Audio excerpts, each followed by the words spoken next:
So in the last lesson, I told you guys, God's coming to rescue. But then I also told you not to look like lost wife. So let's tap into this new masterclass. I taught you about the smoke, how the path forward is rarely clear, and how to navigate the terrain anyways.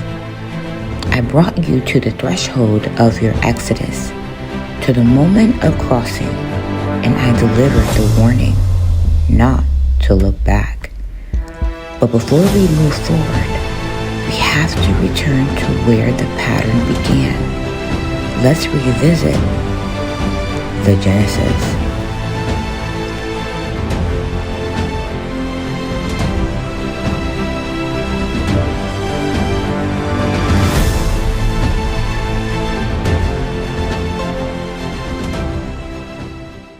So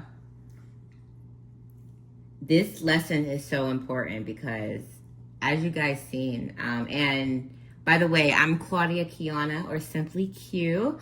I always tell you guys to please go back and watch the other videos, but I do try to do recaps because I use specific language based on principles that I teach. So you might hear me say the next 2 steps. You might hear me say the power of 0. And I'm actually going to go deeper into those in upcoming lessons. So if you're coming across this, it's very important that you watch the prior reading.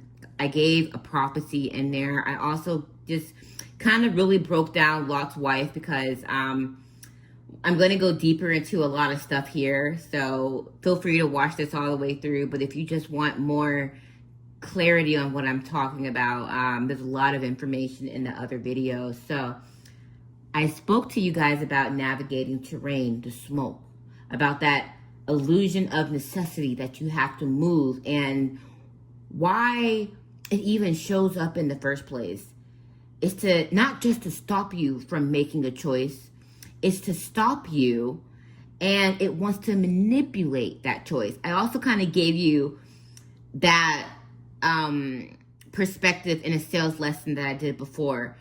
I brought you in the last lesson to your exodus. What happened when Abraham and the angels all tried to help Lot's wife escape. They did a rescue mission before Sodom was destroyed.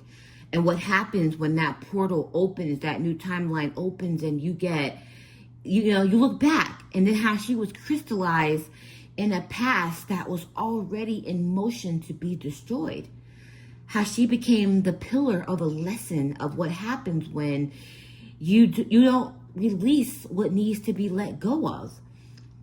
But now I have to bring you back to the Genesis. And the reason why I'm going to do this is because when you see why I go back to the Genesis, you're going to see why the enemy tries to take you back to the Genesis or the -1 in your life to manipulate your forward movement. So I'm going to bring this into a huge macro perspective because the reason why these stories are here and why I love religious texts in all books is because it's not a battle over which religion is true or which one is right. It's how can we modernize the lesson to help us navigate and move forward. Because the ultimate goal for each soul, no matter what your belief is liberation.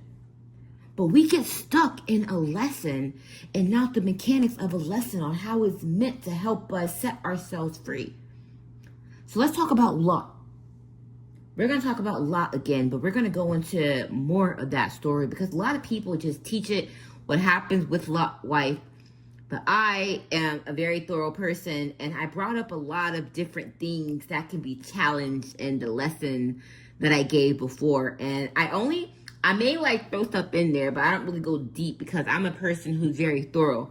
So like I said, this lesson took me a few days to ground. Excuse my kids' drawings. I don't like to rip them out. But I literally, I went deep into some stuff.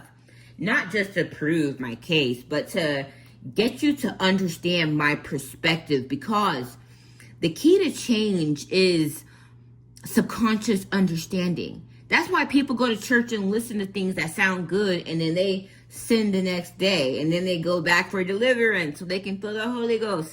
I'm not that. And what the devil does is why I'm even going into the Genesis is it feeds you something that will logically make sense, and then you act according to that. So I'm just here to undo all that. Anyway, so let's talk about before the salt story, all right? And I want you to write something down. I want you to write down attack on state, all right? Attack on state. Now, the message last time, I said it for a reason. God is coming to, God is rescuing you. Don't look back. That sounds great, right? Because we all kind of want to be rescued. But I'm going to tell you why I even said that in the first place. Because that's not enough to know. Because what is that going to do? That means that you're going to be sitting around waiting on a rescue. But this lesson here is actually the rescue. So in Genesis 14, we're going to talk about the first rescue. Now, Lot wasn't rescued just one time. Lot was rescued, a couple of times. So let's talk about the first rescue in Genesis 14. So Lot was taken captive during a war between the kings. All right. Sodom was sacked and Lot is dragged off as a prisoner. Abraham rescues him and by gathering 318 of his trained men. They go pursue the kings, defeat them, and bring Lot home.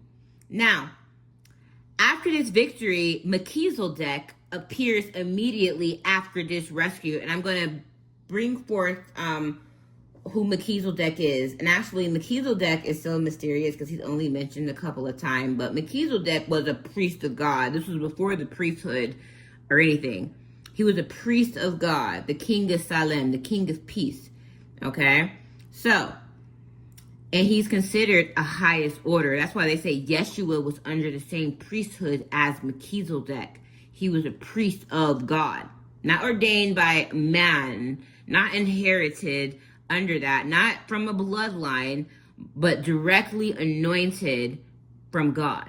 So anyway, so the second rescue was the one that we were talking about with Lot's wife. Okay, so that's when Sodom was destroyed by fire and angels go in to rescue Lot. Now, he doesn't rescue himself. His wife crystallizes at the threshold, no Melchizedek here. So Melchizedek doesn't appear. So, same family, same Sodom, two completely different rescues, okay? Two completely different responses from the unseen world. Remember that, okay? Now, this is not coincidence. This is the whole mechanics of what I'm about to teach you guys. So, in rescue number one, the rescuer, remember, write down, so you're going to write down rescuer. Dang, my pen! I need more pens. Hold on. I need more pens. All right, I got another pen. Hey, if you ever want to send me something, I'm a pen lover. Buy me pens. Anyways, so in rescue one, and there's always a contrast. The rescuer, Abraham acting in his higher capacity. Okay, so in rescue one, Abraham is the rescuer, and he is rescuing in his highest capacity. So he's met by a higher order. So let's talk about that. What does that mean? Now, Abraham is going against kings, armies, with 318 men. It's kind of like what I was talking to you about in the Battle of the Bastards, okay? With the Battle of the Bastards, John only had a few men. But you want to know something about John? John was actually like a natural born king. He was a true king, but that title was hidden to him. But that's just who he was, So So anyways, he led his people to a battle that he had confidence that he would win, though he didn't have the numbers. Abraham was acting in his highest capacity. So what does that mean? He wasn't acting in lack. He was acting in his confidence and his God-given strength that he could defeat these people. Now, anyways, in rescue number 2, Lot, who had to be physically pulled out. Remember, Lot had to be physically pulled out. He wanted to be in Sodom. He had to physically be pulled out, is taken to safety by his wife, who was unable to release the old timeline and then crystallize it. So that's what I told you before in the last lesson. I said, God's rescuing you, don't look back. So now we're going to go into the perspective of a rescuer and someone who needs to be rescued. Now, the difference between being the rescuer and being rescued has consequences in what shows up at the threshold. Now we're going to hold that and we're going to come back to this. Hold that thought. I'm going to say it again. The difference between being the rescuer and being rescued has consequences in what shows up at the threshold. So that means two people can manifest. It's not hard to manifest. It's the state of who you are that manifests. So that's why whenever you go through conflict, it's an attack on your state of consciousness, okay? Because it's not that no one can ever hold you back from moving forward, but what they can do is they can manipulate the state you are in as you are moving forward. Now, Abraham, or Abram, returns victorious from rescuing Lot and recovering all the captured people and their goods. He's met at the valley of Shaveh by 2 figures. The king of Sodom comes out to meet him, and Melchizedek, king of Salem and priest of God Most High, also comes out bringing bread and wine. Now, Melchizedek comes out first, and he blesses Abram. And he says, "Blessed be Abram of God Most High, possessor of heaven and earth. And blessed be God Most High, who has delivered your enemies into your hands." All right, so I want you to also keep note that who came out to see Abraham was Melchizedek, the priest of God, the higher order, and also the king of Sodom. So one's a spiritual high order and one's a physical high order. Remember all of that. So Abraham gives him a tithe, 10% of everything he recovered. Then the king of Sodom speaks. Then the king of Sodom speaks. Second, he came second. "Give me the people and take the goods for yourself." Now, what did I also tell you? I said before, when Abraham went to rescue, he was acting in his highest capacity. So it always shows you the order of things. If he was to act out of fear, that will be in his lowest capacity, thinking that he needs numbers. So the order and what he was met with after, when the battle was over, when he won, when he was through the threshold, when he was at the manifestation, when the manifestation of him winning made manifest, he was met with the higher and then the lower. Now, the king of Sodom speaks, "Give me the people and take the goods for yourself." That was a test of the lower self. Now, Abram refuses entirely because he won't take, and he says, from a thread to a sandal strap, so that the king of Sodom can never say, "I made Abram rich." Why? He was already wealthy within. Okay? He was already wealthy within. Now, why did Melchizedek even show up at all? Now, I came up with 2 reasons because of this. The first reason is it's a reason, but the second reason is more of the transformative reason. Now, the first reason, least important, but it's worth mentioning. He showed up because Abraham had acted in his highest capacity, and he also showed up as a symbol. I'm telling you, we read the Bible or whatever, but everything shows us in reality what happens. So pay attention. He showed up because Abraham had acted in his higher capacity.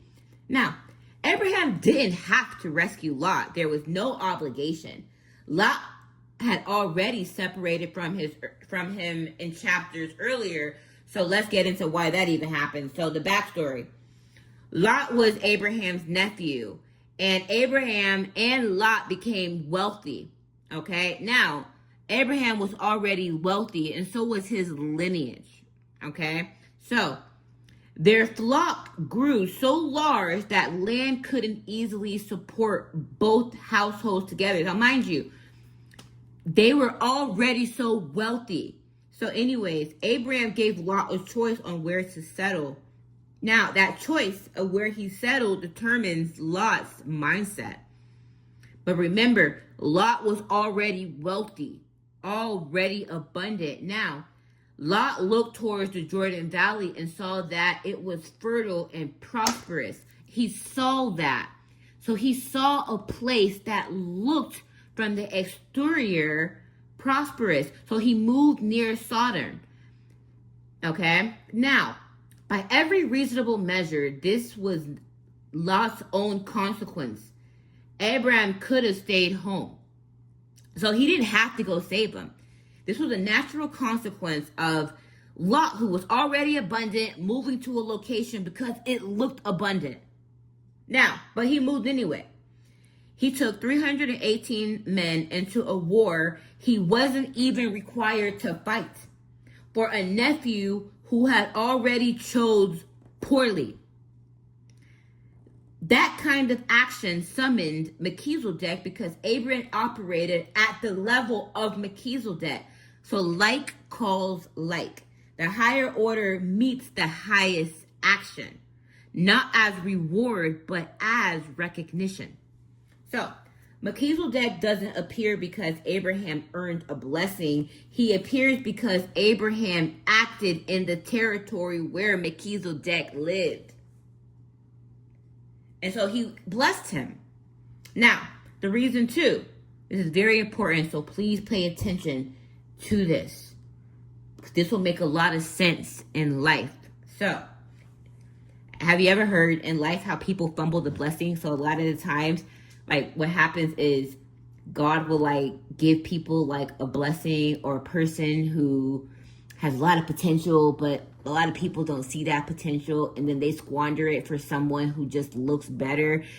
And then that other person looked better on the outside, but wasn't really better. It just, they looked and sounded like they were better, but the actual person that was small at first, but was blossom into a diamond, but they received that person before it was a diamond, and they threw that person away. But, you know, I told you the blessing always comes first, and then the deception comes.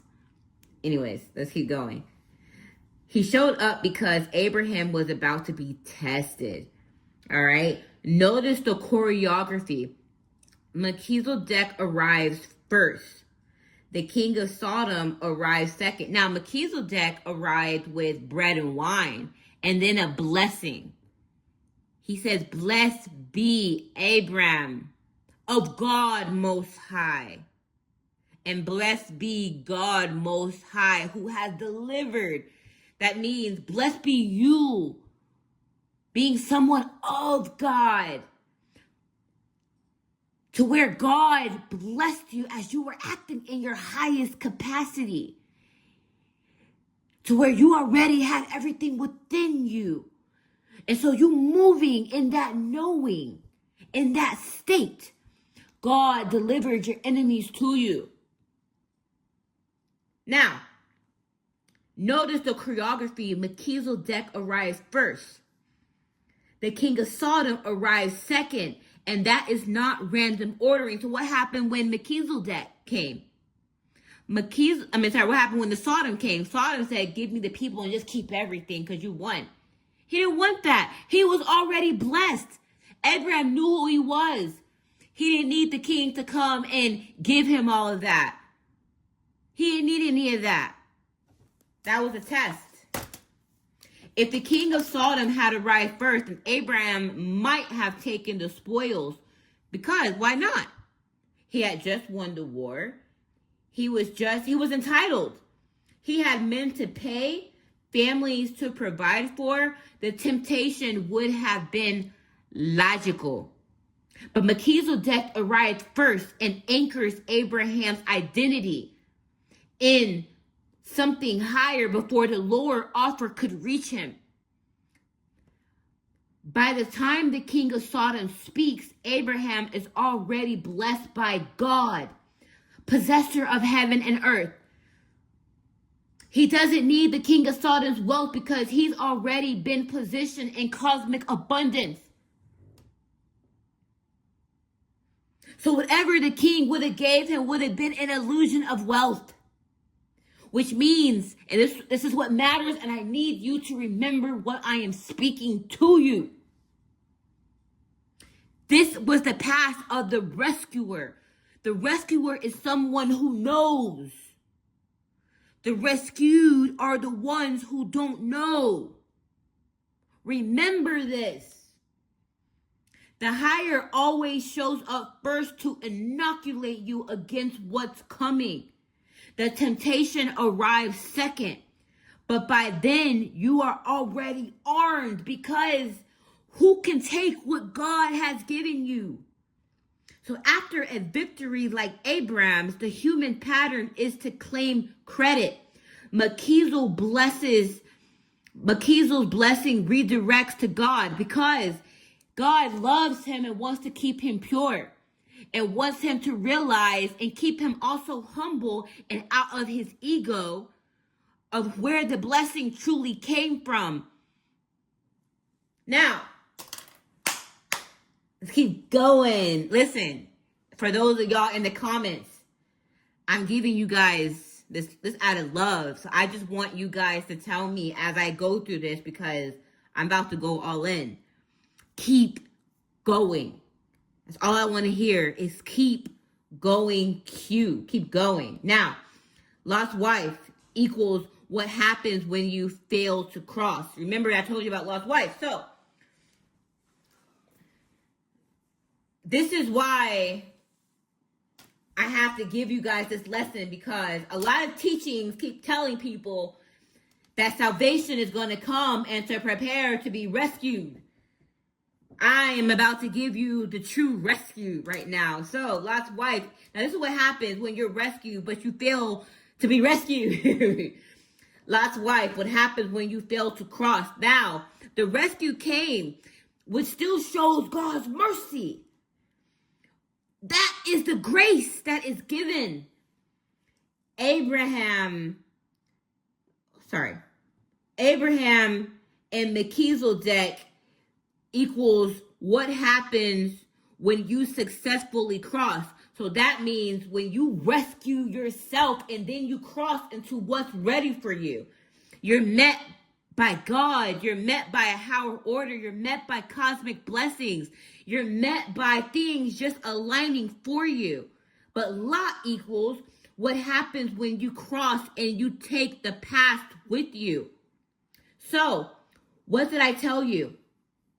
When the -1, the 0, and the +1, the enemy can only attack you in the past or the future.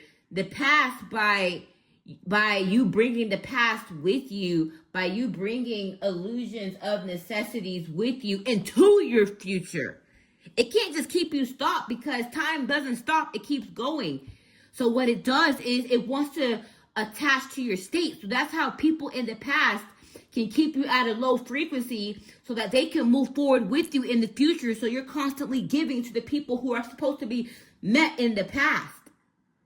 Okay? So that's what happened with Lot.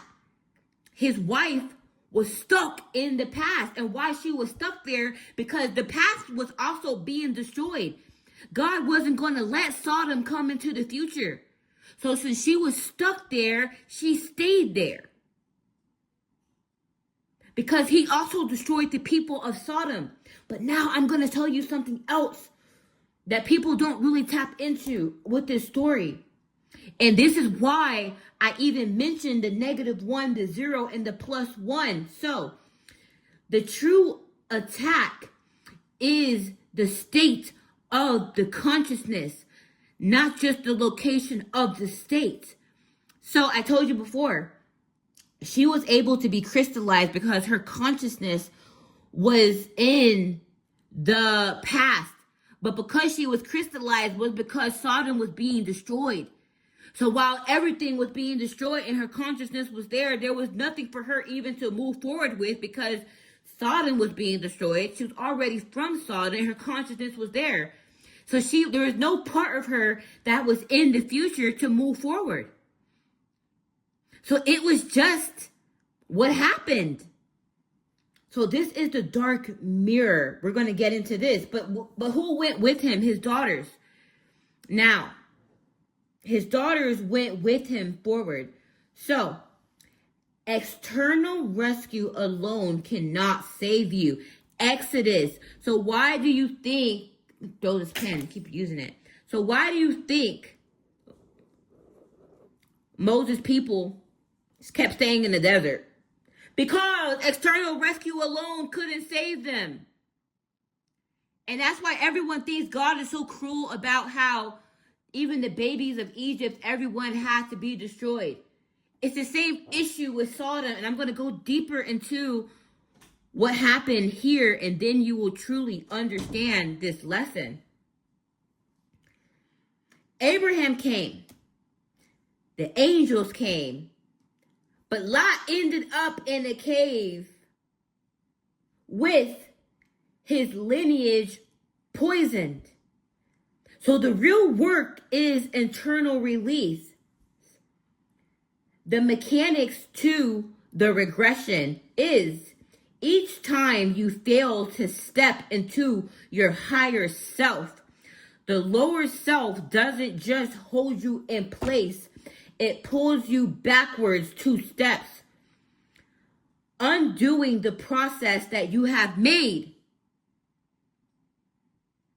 Movement isn't one directional. You can actually go backwards by refusing to let go of what was already dead. Now, I'm going to break this all down now. I'm not even going to stop there. Just tell me to keep going. Look at my kids. I don't want to rip up my kids' little picture, so I work around it. So anyways, let me explain what I just said. Let me actually reiterate that for a second. So, the last message I say, God's rescuing you, but I said, don't look back. But we talked about the difference in between being the rescuer, Abraham, who was met with blessings, and then being the rescued. Let's talk about Lot. Now, the dark mirror. This lesson is called the dark mirror. External rescue alone can't save you. Exodus. Remember, Abraham came twice to save Lot. The angels came. They didn't even have to drag him out. Lot, and think about this as well. Abraham rescued, think about the geography of where Lot was. Abraham rescued Lot when he didn't have to because he made a poor choice of where to live. Because Lot was looking at wealth externally, abundance externally. So why when Abraham saved Lot, why did they have to save him again from Sodom? Do you notice how he was in Sodom when he was rescued, and then he was in Sodom again when it was being destroyed? He went back to the place he was rescued from. Anyways, that's why it says external rescue alone can't save you. The people in Egypt, you notice how that's like a whole other lesson. I'm saving that. But you notice how in the desert, they went back to worshiping other gods. For what? And an illusion of what they needed when God was giving them manna. That's why everyone's like, that's why it wasn't that they had to stay in the desert. It doesn't matter if God put paradise in front of them now, immediately, or 10 years later. Paradise wasn't internally in them. I'm going to that another time. That's another lesson. And actually, I'm going to get into an equivalent of that lesson in this. So anyway, the shadow side of the Melchizedek lesson, where Melchizedek shows what arrives when you cross the threshold fully. That's why he arrived. And that's why Melchizedek is only mentioned briefly. And it's crazy? A lot of people still to this day do not even understand Melchizedek. But I'm going to explain that to you. Melchizedek shows you what arrives when you cross the threshold fully. Lot in the cave shows what becomes when you don't. What did I put? Okay. Sorry. Horrible. So Lot in the caves shows what becomes of you when you don't. I did not complete my sentence here. Okay, I ended it here. My bad. So anyways, Lot in the cave shows what becomes of you when you don't. The forces pulling you backwards compounds just as much as the forces pulling you forward.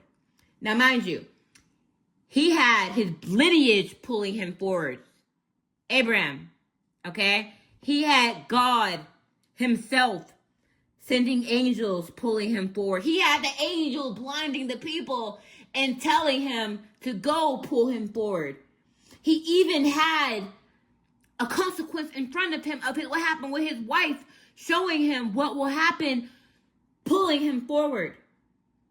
He had everything pulling him forward. But just as much as the forces pulling you forward compounds is as much as the forces pulling you backwards. And that's also in physics. What happens? Equal and opposite. Whatever. Oh my gosh. I can't even remember this law of physics. Oh my gosh. I'm going to insert that law there. For every action, there's an equal and opposite action, something like that. I don't know. I just can't remember right now. I'm too deep into this. So anyway, we're going to go deep into why teachers end this lesson too early, the full arc of Lot. So notice how every rescue he receives only delivers him deeper into the same problem, because the problem is actually internal. He is rescued the first time, but what happens? He ends back in Sodom, but not only back in Sodom, he met the angels at the gate. So usually if people are at the gate, that's like you're in a high position to be there. So not only was he saved from this system, he climbs up the ranks in this system. Stage 1, the initial backwards, Genesis 13. Lot separates from Abraham. He looks at the plain of Jordan and sees it as well watered, like the garden of the Lord. He chooses visual abundance over moral environment. So the text immediately says the men of Sodom were wicked and sinners before the Lord exceedingly. He saw what he wanted to see. He pitched a tent towards Sodom. Okay? Stage 2. The first capture, Genesis 14. By now, he's not near Sodom. He's dwelling in Sodom. War breaks out. Lot is taken captive along with everything Sodom owns. Abram rescues him. The first external rescue. After the first external rescue, what does Lot do with that? Grace. What does he do with that grace? He goes back to Sodom. Okay? That shows how much God loved Abraham, and even how much God loved Lot. And it shows you how much Lot had good in his heart, even after all of this, and how much God still tries to save you by what's in your heart. So that means that God knew, despite all of his choices, despite all of his regression, despite all of that, that just shows you how much God loved Lot. What does Lot do with that grace? He goes back to Sodom. Stage 3. Ascension within the corruption, Genesis 19. By the time the angels arrive, Lot is sitting at the gate of Sodom, a position of civic authority. He didn't just return. He ascended within the corrupt system, the lower self pattern. When external abundance proves false. So, how does external abundance prove false? When that place was able to be taken before. And guess what? Abraham is the one who got it back for them. They weren't able to sustain it by themselves. Someone else who was righteous had to come and get it. But anyway, so when external abundance proves false, that means when someone can take abundance from you and you can't just produce it itself. Anyways, so when external abundance proves false, double down on extracting more from the same broken source.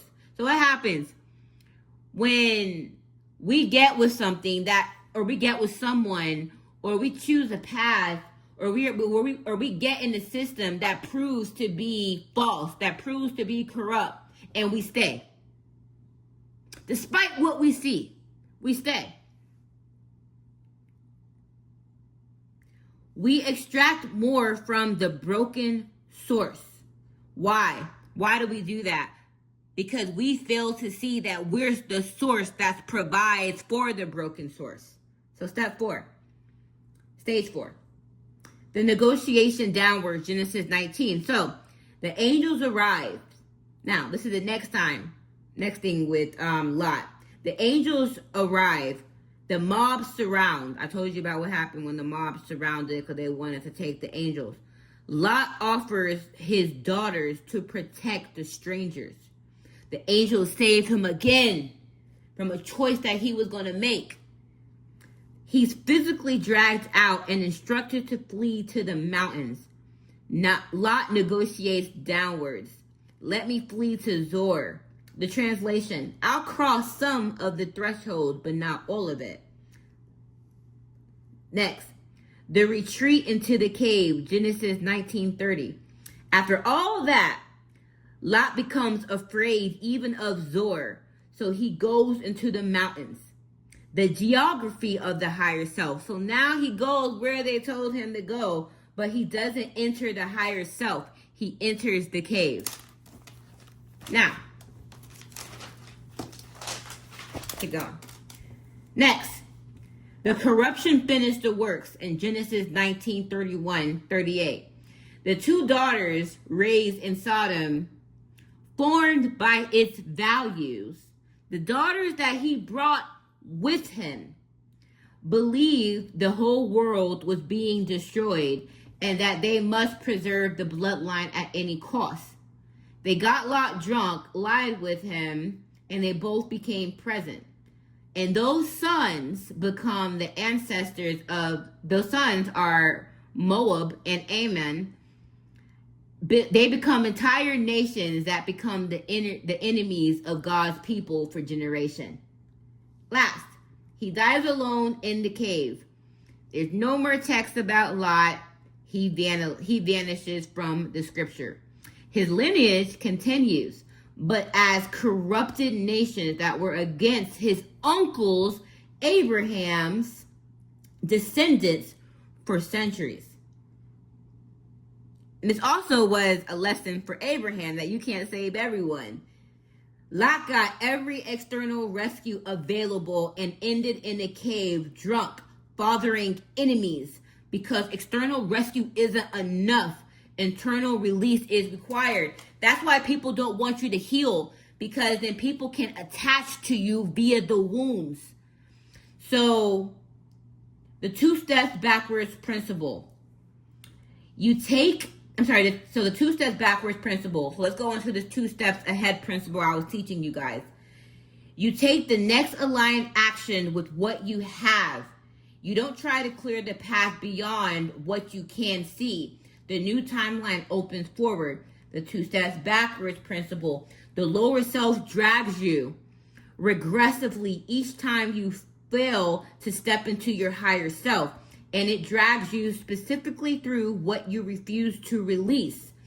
Movement isn't unidirectional. Standing still isn't possible because it drags you either way. You don't stop at a threshold, you go backwards. And what carries you backwards is what you wouldn't leave behind. So, the layered backwards motion of Lot. He physically left Sodom, but mentally operated by its economics that brought him to Zoar instead of the mountains. He went for what looked safe instead of where he could create abundance. He left Zoar, but emotionally still operated by Sodom's fear that brought him into the cave in the mountain. So he went to where he should have went, but then he still hid. He brought his Sodom-formed daughters, and they brought Sodom into the cave with him. Each escape was half crossing. The unrelieved portion always pulls him backwards until he was furthered in his own collapse than even Sodom would have allowed. So listen, let's talk about this. So, God, this is why everyone calls God the bad guy, and it teaches you a lesson. God didn't want Sodom to keep going because it would have kept reproducing corruption. But because he loved Abraham, he had to give a lesson to even Abraham too, about why we can't just save people and why, in order for us to move forward, we have to release a lot of people. And it's not because you want them to be destroyed. It's because you will bring them where God wants you to go. And unfortunately, a lot of the reasons why you even attracted those people are simply because of the wounds that you had before. Him bringing his daughters with him into the cave birthed Sodom again. They brought the ways of Sodom into the cave. And now he fathered enemies. And then those enemies were now Abraham's enemies. So it doesn't matter how much rescue you can have. If you don't heal those lack wounds, if you don't break those cycles, you're just going to be in another place facing the same cycles all over again. And that's what the enemy wants. It knows you're moving forward and it can't, but it wants you to bring it with you. It wants you to bring them with you into the future. So that's why it creates smoke and fear. The smoke in his life was when the angels told him to go into the mountain. He, in that moment, was in fear. So what happened? The enemy gets you in the present state at the threshold. It gets you at the 0 point. It attacks your state. So why? You move forward in that state. So the enemy saw that the angels were going to get him. And man, this guy could have broke free. So what are we going to do? We're going to get his wife to look back. So now she's stuck in the past. So great. So now he has to move forward with less. So now he has him and his daughter. But what he didn't know was that he was already abundant before Sodom. But he let Sodom being destroyed mean that there was lack. So he chose Zoar based on that. So the enemy was able to corrupt his present state, come into the present, an illusion of a necessity. And then he chose his +1 in the present based on lack. And so he brought that fear into Zoar. And then he chose to go into the place where the angels wanted him to go based off of fear. So he brought fear into the new place. And instead of building wealth or knowing who he was internally, he hid in a cave. And who was with him? His daughters, who witnessed every choice that he made. And then they made a choice based on what he showed them. And so now they brought that same corruption into the cave and then birthed a new lineage based off of lack and corruption. I'm out of breath. I'm going to keep going. The daughters. Now, this is all going to tie to Eve. I'm going to teach you that later. And I'm going to teach you that later. The unreleased attachment made flesh. The daughters are not random characters. They are symbolic structures. They represent everything Lot carried with him from the timeline he was supposedly escaping. Let's break this down. They were formed in Sodom. Their entire moral education happened in a corrupt city. They operated from its assumptions and its survival logic. Lot already showed willingness to sacrifice them. He offered them to the mob in Genesis 19. And their virgins, he offered his virgin daughters to them. So they knew that he didn't see them as sacred. They learned from him that bodies are negotiable. They survived the destruction with him. The fire that consumed Sodom didn't consume what Sodom had planted in them. They were the seed carriers. They acted from scarcity. There is no man on earth. They assumed everything was lost. Survival mode reasoning. Lot raised with them. So they used deception and intoxication. The exact moral economy of Sodom to get what you want by manipulating the unconscious.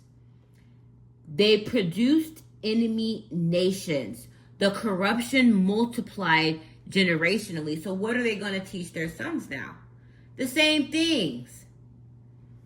The daughters represent what Sodom looked like when it was no longer external. They are Sodom internalized, made flesh. External destruction doesn't destroy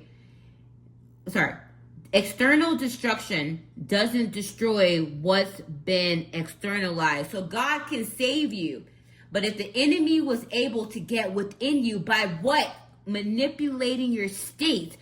And by manipulating your state, your actions come after the state. It's not even about the action. It's about the state. And the choice that you make from the state is the contract that you made based on that then creates the action. What are the daughters in your own life? I'm not talking about your precious baby girl, just symbolic language. What Sodom-formed children are you bringing into your new timeline? Old habits raised in survival mode, identities that learn to deceive to get what they want, relationships formed by mutual scarcity. These don't burn because circumstances change. They walk out with you, and they will eventually get you drunk and reproduce themselves through you. The real war was in the cave. The war on internal state. The war within. Caves appear throughout sacred literature. Caves appear throughout sacred literature. They're a spiritual loaded place between worlds, the womb of transformation, the place of encounter. So we all hear about caves and a lot of stories. So the first one that a lot of us know about is Christ. So Christ in the wilderness for 40 days. What happens? He emerges with his ministry. Buddha under the Bodhi tree, he emerges enlightened. Elijah hides in caves. In Horeb, God speaks to him in a small voice. He emerges with the next assignment. Plato's cave. The soul leaves to encounter true reality. The tomb of Christ. Death becomes resurrection. Now, every spiritual cave is a womb. You enter to transform and you emerge change. But think about it. All these were guided to the cave in some type of way. But why is Lot's story so different than theirs? Lot's cave is a tomb. He enters to hide. He emerges nothing. No transformation, no encounter, no assignment, no return. So he has the geography right. Why? Everything was right. He had the geography of the higher self, the mountains, the isolation, the withdrawal. Without practice of the higher self, he encounters without practice of the higher self. So what is the practice of the higher self? It's going through an encounter. It's going through the surrender, the listening, and then the what? The return. So same geography, completely opposite operation. Most people who isolate to find themselves are doing what Lot did, not what Christ did. A cave without encounter, withdrawal to escape rather to transform. So a lot of people who are waiting to be rescued are waiting to escape, not to transform. Because if you go into a cave to transform, then you are going into a cave to be the rescuer, the one who rescues thyself. Lot kept seeking outside himself. So he had all that wealth to begin with. Now, that's why it starts with that. It starts with him having wealth with Abraham. But why did he go to Sodom? To seek wealth externally. Sodom meant status. So then when the angels told him to go to the mountains, he felt comfortable going to Zor. So what did he do? He goes to Zor for safety. And then he goes to the caves to hide from fear. That was the last attempt to find safety in a place. He tried to find safety in status. He finds to find safety out of fear. When all external sources fail you and you've built no internal source, you have nowhere to go but inward. But without spiritual capacity, then the inward just becomes hiding. That's when you don't know who you are. That's when that's when so much exterior corrupts you inwardly to where you feel like you need to be saved. So if you go hide the illusion of going inward, then you find nothing because you're meant to find something that's already there. But if you don't know who you are or what's already been there. Anyways. Lot didn't lose to Sodom outside him. He lost to Sodom inside him. That was the real war. The fight couldn't reach what was internal. Only release of everything you thought you knew could have done that. But he never released. The enemy doesn't need to stop you forward. It can win by what you refuse to leave behind. External rescue isn't enough. Internal release is required. 2 steps ahead requires letting go of the 2 steps of what pulls you back.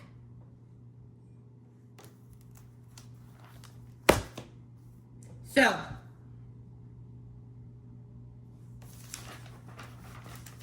I'm going to bring you guys to the beginning of why this even matters. I'm going to bring you guys into the -1. Okay? You're probably like, oh my gosh, she's going to talk about all of this. I am. I might break this down into 2 videos, but I couldn't give a half message even when I tried. I tried to make this faster. I tried to. But when I'm guided to give the whole thing, I'm guided to give the whole thing. I'm going to have some shorter lessons here, but I have to give the whole arc. Now, Lot didn't choose the cave. The cave was waiting for him from the beginning, because the pattern Lot lived, the dependency on external rescue, the inability to release what he carried, the constant search for safety. That's why I told you guys. What did I tell you guys from the beginning about smoke? In order to keep moving forward, it doesn't mean all at once too. It's to keep releasing. So here's the thing. The wife had to be released, and he didn't even have to release her. She released herself. And that was showing you that as you move forward and people fall off, sometimes we get mad when we're alone on our journey. But that is Salt's wife. That is Lot's wife happening to us in real time. It's as we move forward, the illusions of what we need fall off. So sometimes it comes in people. Sometimes it comes in, you have an argument with someone and then you don't talk to them at all. Or sometimes it just comes in you cutting the cord. I gave this lesson before this lesson here about this smoke. It's cutting things off. So as Lot was moving forward, he in real time was showing him what was holding him back.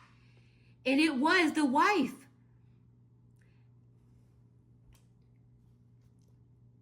The dependency on external rescue, the inability to release what he carried, the constant search for safety outside of him. This was inherited. It was installed in the human heart generations before he was born. And to understand his cave, we understand the Genesis. So, we finally getting into the arc of this lesson. I was excited. I told you before, I kind of introduced the Genesis in, I introduced you guys a lot about Eve, man, in the lesson before, but I knew I'd be challenged on that, but it's not about being challenged on it.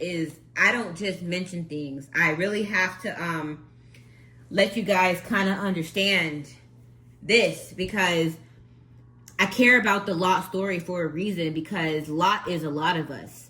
Lot is a lot of us, and it's a story that is not truly taught, is glanced over briefly, and it always leads back to a woman who failed to keep going, and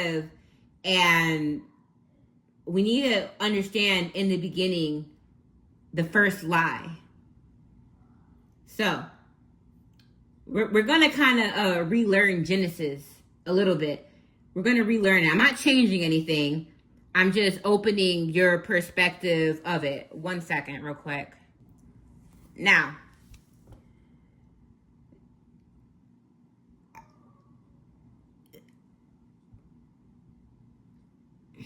sorry, I'm just taking a breath real quick. We're like an hour into this, man. It's just a lot of energy right now. We're going to talk about the first lie. The first attack on the state. Now, this lesson, once you hear this lesson about what I'm about to speak about, just like Lot's wife, you never probably heard it how I'm going to teach it. I'm not rewriting anything. I'm just going into things that are in plain sight, that are hidden. This is when you see what was hidden, You will see how grace was given to us from the beginning, but we fail to see the lesson. And God gave us a lesson from the beginning that was meant to help us from the beginning. So we're going to talk about the first lie, the devil's genius, the devil's genius plan. Okay? So in Genesis 3, God restricted Eve. Okay? The serpent, Satan, I'm just giving you a brief overview on Genesis 3. So God restricted Eve.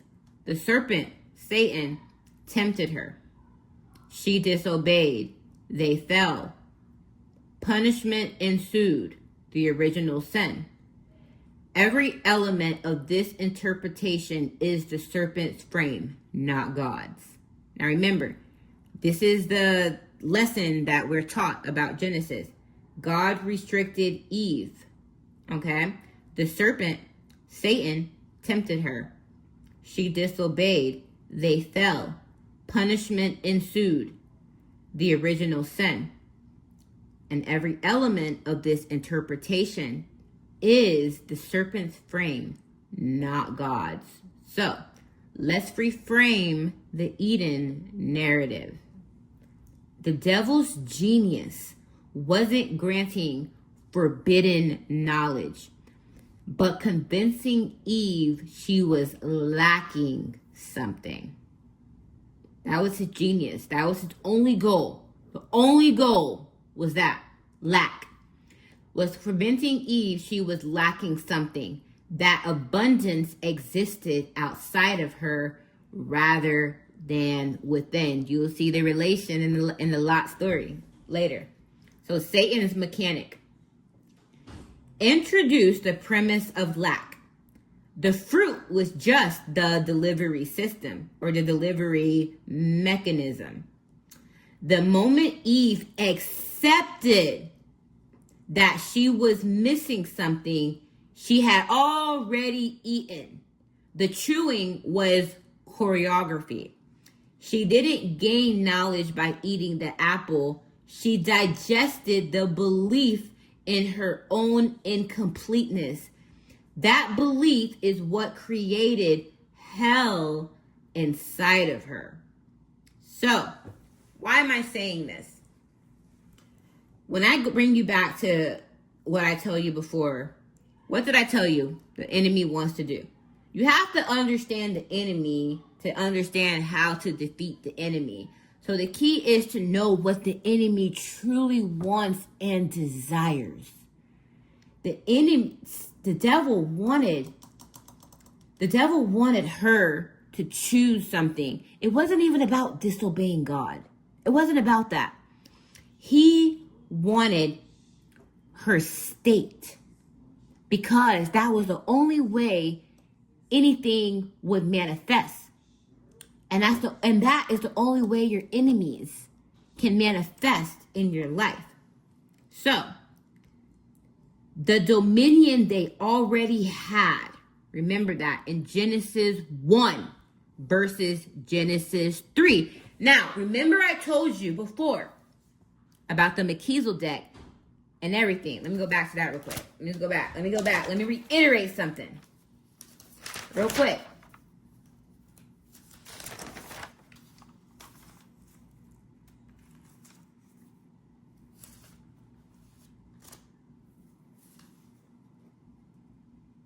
The higher always shows up first to inoculate you against what's coming.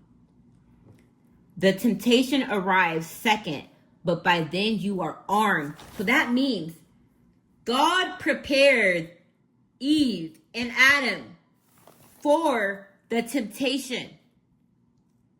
So for him to say that, anyways, just remember that.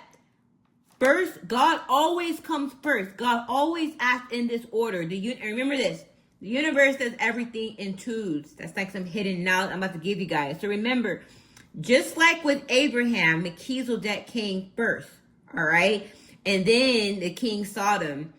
God always inoculates you first. So remember how I told you how Abraham acted in his higher capacity because he already was blessed and abundant. So can no king come and offer him nothing?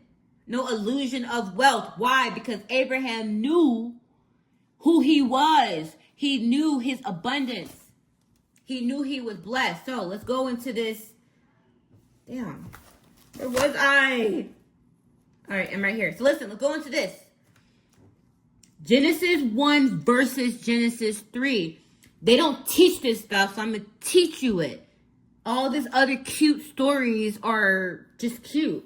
This is the truth. In Genesis 1:28, before the fall, God blesses them and gives the dominion over everything. Remember, dominion. All right? Every living thing that moves on earth, including the serpents. They had authority over what was in the garden, including any subtle voice that might appear. God is a wordsmith. He knows exactly what he says. All right? So, they even had dominion over the tree. They even had dominion over it. They had dominion over the tree. Remember that. In Genesis 1 verses 3. Before the fall, God blesses them. He may have said, don't do something. And he said, don't do it because you would die. You understand? That's what he said. But he didn't say you have dominion over everything, excluding the tree. He said you have dominion over everything, including the little voices, and even including that tree. Anyways, so when the serpent, okay, let me go back. I'm getting a little excited. I was waiting for this lesson here. Including the serpent and the tree. They had authority over what was in the garden, including any subtle voice that might appear. So God already prepared them. So this is where Genesis is where devil got to use his genius. Genesis. Give me wordplays. Keep going. Anyway, so when the serpent shows in Genesis 3, that's not God failing to keep evil out of paradise. That's part of the design. Heaven and hell, light and shadow, alignment and temptation coexist. As I told you, heaven and hell coexist. The garden wasn't sterile. It was a place where dominion could be exercised. They were supposed to learn how to use their God-given gift, their God-given birthright. How will they learn if they don't experience? Anyways, keep going. Listen, you teachers, I want y'all to take this lesson because y'all teaching it incompletely. Anyways, Eden wasn't the absence of the serpent. It was the place where the serpent had no authority over them unless they gave it. That's why I told you. There's the zero state, which is your authority, the present moment. There's the past, and then there's the future. And the devil, they only got room to play there, but not in the present state. The attack on the state. Now, key point, smoke.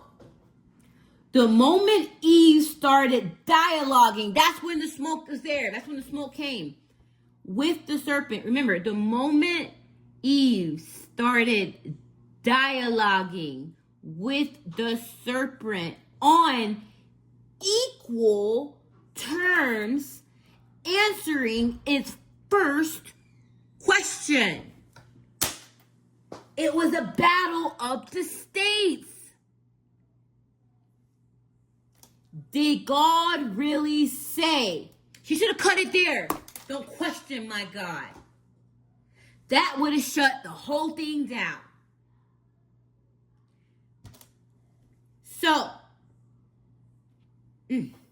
she already abdicated dominion.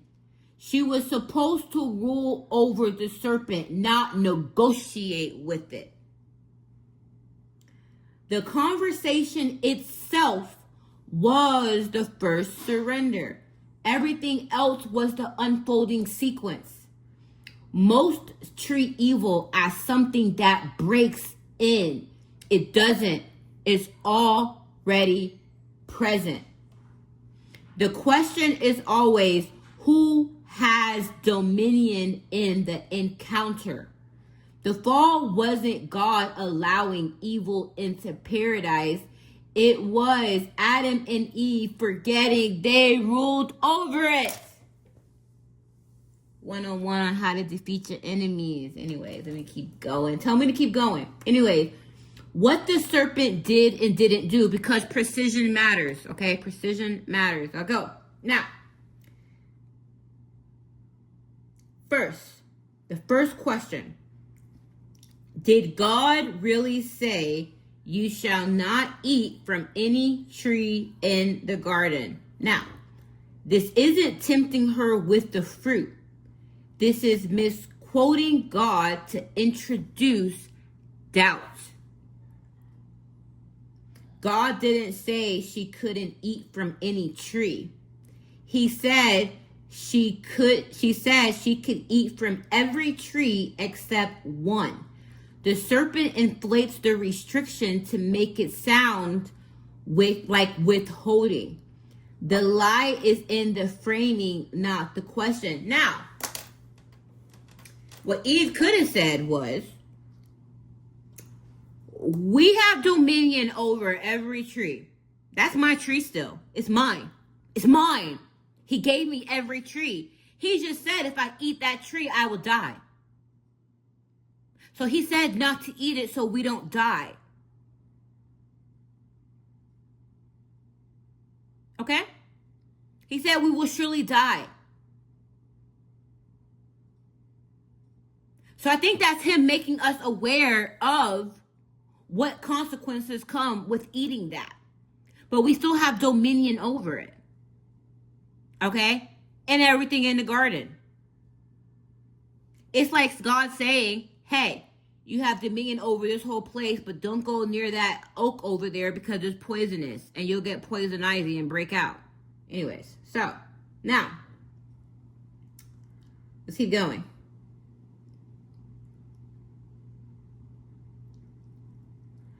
So yes, the lie is in the framing, not the question. So Eve's response, we may eat from the trees of the garden, but God did say you must not eat fruit from the tree that's in the middle of the garden, and you must not touch it or you will die. Notice Eve adds, and you must not touch it. So we all know that part there. God never said that. So she's already inflating restriction herself. The serpent's frame is already inside her. How is the serpent's frame inside her? By getting her to even converse with him as an equal, he can only attack her subconsciously or go into her subconscious if she is acting at a lower state. So she gave him access in the dialogue. That's why the attack was first at the state. The attack was first on her state. So he was able to get inside her and start working her subconscious first. I told you, it goes state, then agreement, then action. That's why I told you in the -1, in the 0, and the +1 with the smoke, is get rid of the illusion of necessity. So get rid of whatever is trying to negotiate you or hold you back or even question you or all of that stuff. Get rid of them. And you get rid of them by knowing where your dominance stands. Let's keep going. The serpent's frame already inside her. She's already operating from God is restricting me more than necessary by adding rules God didn't make. Now, the killing blow from Satan. You will certainly not die, for God knows that when you eat from it, your eyes will be opened, and you will be like God, knowing good and evil. So the first thing he said was, you will not die, denying consequence. God knows, framing God as withholding intentionally like a competitor. 3, you will be like God, implying she is currently less than God, which she was already made in the image of. The third lie was a structural one. She was already in the image of God. The serpents told her she would become what she already was. So now, look at that. Become. So what did he do? In the present, she was already had dominion. So what did he do? He created smoke in her presence so she couldn't see in the present who she was by having a conversation with her. So what did he do? He played in the negative one, the past. By what? By altering what God said. He played with her in the past, okay? And then he played with her in the future by saying what wouldn't happen in the future, and also by saying what she would become in the future. So it shows you right then and there, he couldn't say, you're not this, you're not that, you're not anything. He could only play with God's words in the past and then give her an illusion of a future that she would manifest by her choice from a belief of a perception that he put in her. Damn, sorry. So that's where he came to the zero, by changing and altering the zero state. That's why we have to go to the beginning to see how it happened from the beginning and to see how this was inherited. No other story matters until the beginning story is seen with clear eyes. Let's keep going. The temptation was to acquire externally what she already possessed internally. He wanted dominion over her. He wanted to take what she had. In relationships, men want to take your abundance by trying to show to you as what you lack, the perfect girl, the perfect guy. So that way they can show that you lack that, so they can pull your abundance from within. They want your abundance by feeding you lack from what you experienced before, by altering what you went through to where they couldn't give you that, but I can give you this. By presenting myself as a savior, by presenting myself as a prize, so that you can pour from within your seed. You can pour from within your abundance, for you to pour your lack.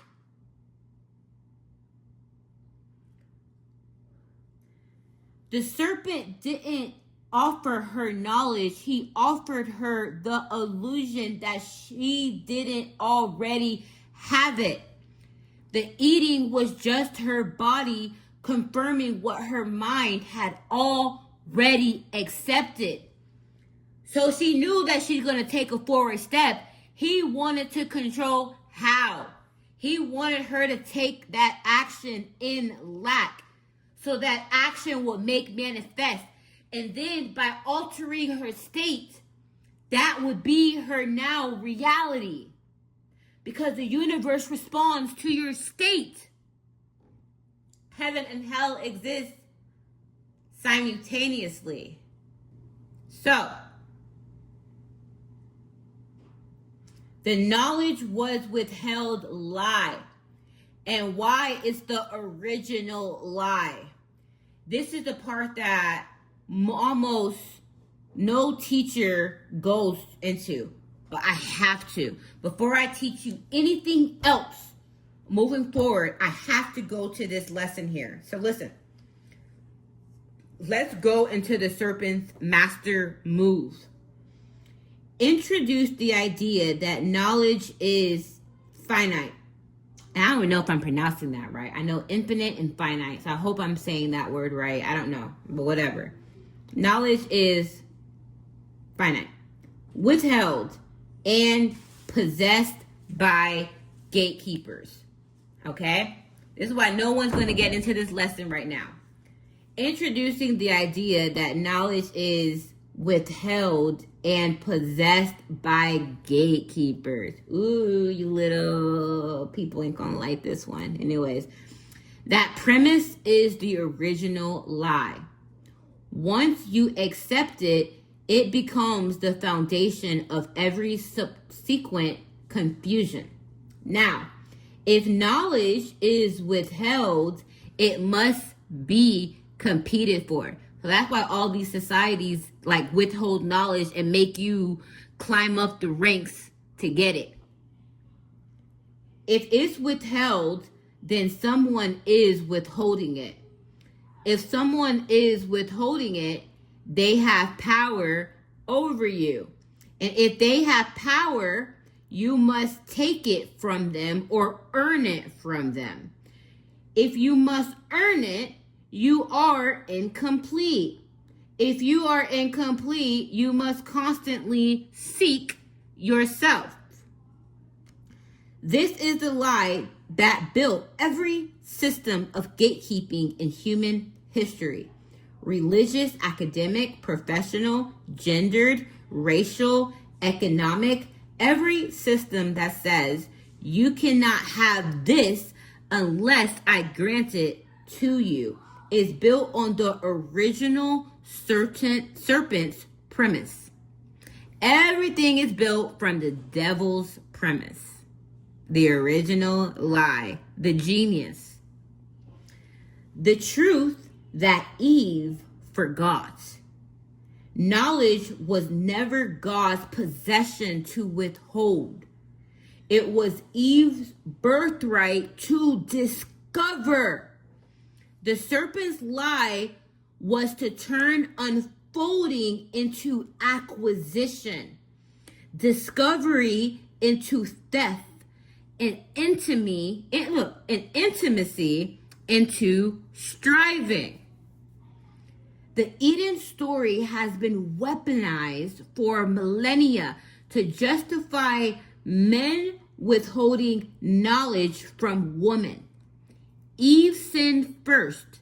Eve was deceived. Women are not to be trusted with theological knowledge, leadership, autonomy. So Paul gets misread to enforce this. Whole denominations and cultures are built on the devil's genius. The first lie. Keep going. Tell me to keep going. Notice what's actually happening structurally.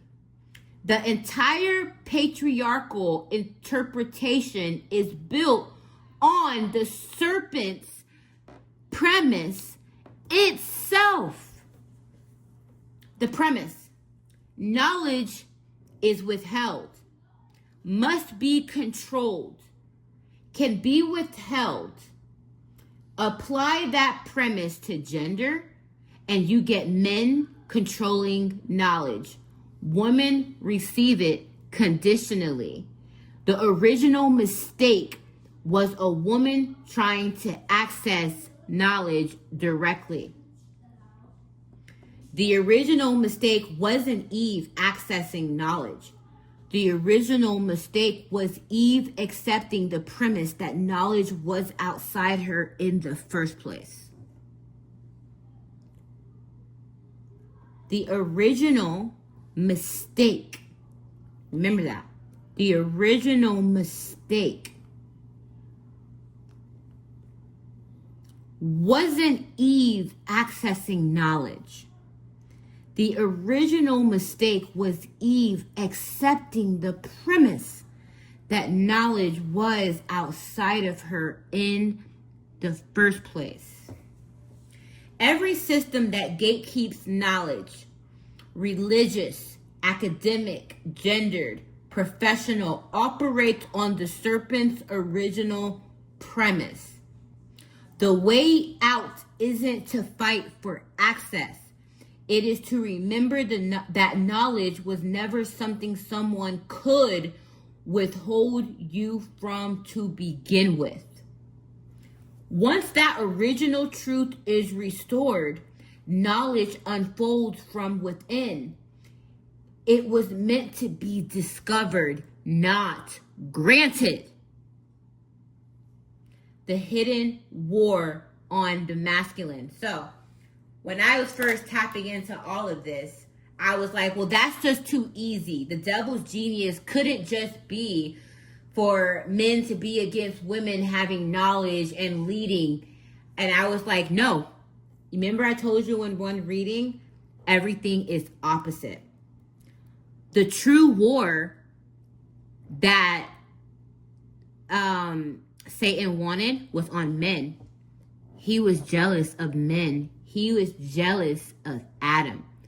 So what he did was, in this genius plan, was he manipulated Eve so that Adam, once he was punished, could blame Eve. And then that started the pattern of men not trusting women and everyone blaming Eve for biting the apple.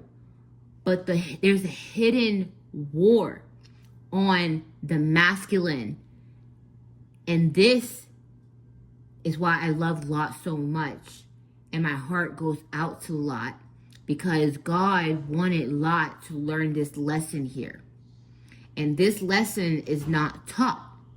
This lesson is hidden. And I'm going to give this lesson to you. So let's tap into the hidden war on the masculine. The serpent strategy wasn't just about withholding knowledge from women, but about using that division to control men through distrust. By making women the target first, he poisoned men's ability to honor and trust the receivers, which then became the justification of men weaponizing knowledge itself, which was a brilliant inversion strategy, by the way. Brilliant strategy, but you want to know what? I love war. So we're going to tap into this battlefield. The real wound isn't woman's oppression. It looks like that, right? It does look like that, but that's not the real wound. Why do you think I speak to emperors? And I'm a woman. It's not that. And I don't just speak to just men, women. I'm speaking to the healed masculine in all of us, because, first of all, we all have the feminine and masculine aspects within us. We have to heal those parts within us and become whole within ourselves for us to even attract wholeness in another person. But if we are fragmented within us, then there's a war externally against masculine and men. So I'm going to break this down so detailedly to where you can't miss this. Now, the real wound isn't woman's oppression. It's that men were severed from their capacity to receive. That was the devil's true strategy.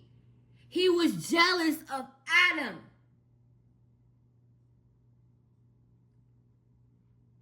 The feminine principle is receptivity. And when men stop trusting women, oh, my pen, my little pointer. And when men stop trusting women, they lose access to that blueprint for staying connected to God and love. A masculine that can't receive can only produce endlessly. Cut off from source itself. Salvation becomes something to earn through works rather than receive as grace, which keeps men trapped in the reproduction cycle. That's why you are tired, men. And that's why you are used, men. This is why. Let me help you. The real wound is deeper. The serpent's strategy was to corrupt the receiving channel itself through Eve, and then teach masculine to reject and distrust it forever, severing men from divine receptivity from source. Both genders are broken by this. Women carrying the lie of lack in the corrupt receiver role.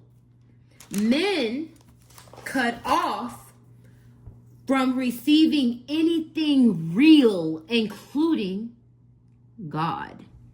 Now, women aren't the source.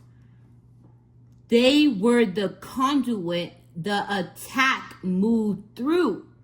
Men weren't the villains. They were the actual target, cut off from receiving from God, from love, from being filled. Once the masculine can no longer trust the feminine principle within himself, within his relationships, within culture, he can no longer receive anything. Not love, not guidance, not wisdom, not grace, but not God himself. A masculine who cannot receive can only produce. That's not strength. That is exile. That's why there's a whole bunch of alpha men out there.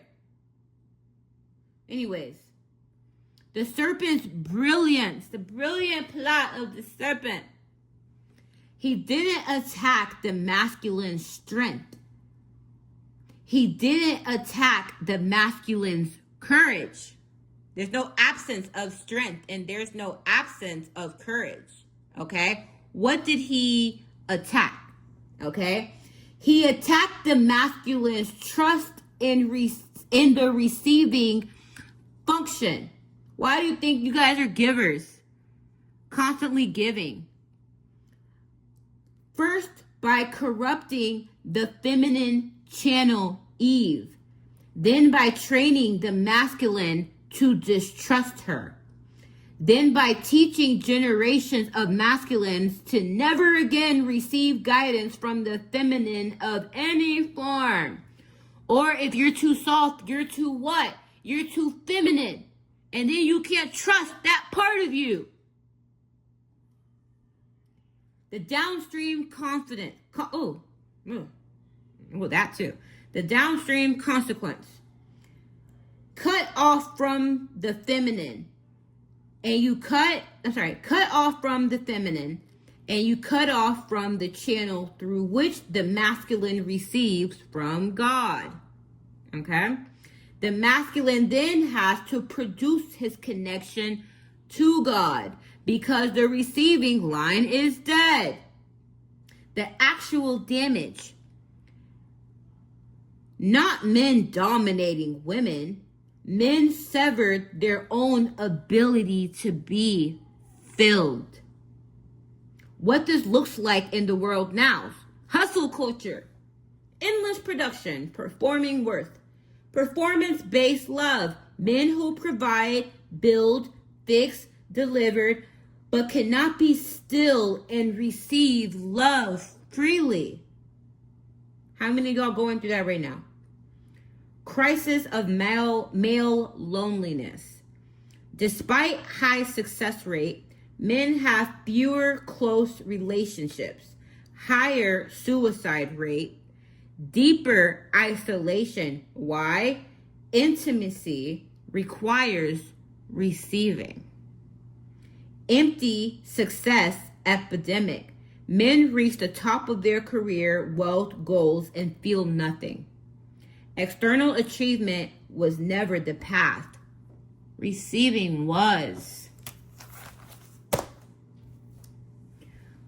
Most teachings that engage patriarchal damage fragment through woman's experience, most teachings that engage patriarchal damage blame the woman's experience, which is valid, but it leaves men feeling either defensive, I'm being blamed for things I didn't personally do, guilty, I have to apologize for my gender, or performative. Let me prove I'm not the bad one. I'm not blaming men. I am just revealing to you that you guys were the target and you guys deserve a lot of compassion.